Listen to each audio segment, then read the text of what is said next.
Nagkakaisa ang mga general opisyal ng hukbong sandataan at mga koronel sa kanilang matinding layunin na pagbagsakin si Pangulong Kuting Jr. Ayon sa mga ulat, nagsanib pwersa ng mga militar upang pananagutin ang Pangulo sa mga kasong katiwalian at kapabayaan sa pamumuno. Sa harap ng lumalaking banta mula sa mga opisyal ng militar, napabalitaang nagtatago ng umano si Kuting Jr. upang umiwas sa posibleng pag-aresto at pagkakasakdal. Ang mga opisyal ng hukbong sandataan ay nanindigan na ang kanilang pagkilos ay para sa ikakabuti ng bansa at upang may balik ang kaayusan at integridad ng pamamahala.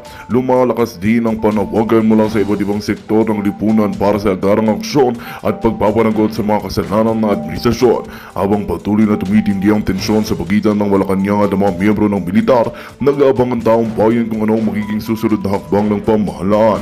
Maraming nananawagan harapin ni Kuting ang mga paratang at sumailalim sa proseso ng batas. Sa kabila ng malaking krisis, umaasa ang publiko na mapapanatili ang kapayapaan at kaayusan sa bansa sa gitna ng pagsubok na ito. At yan nga ang balitang ating pagkakatutukan. Ngunit bago ang lahat, siguraduhin mag-subscribe at i-hit ang notification bell para sa patuloy na pagtutok sa mga silap ng bagong balita sa tunay na boses ng masa.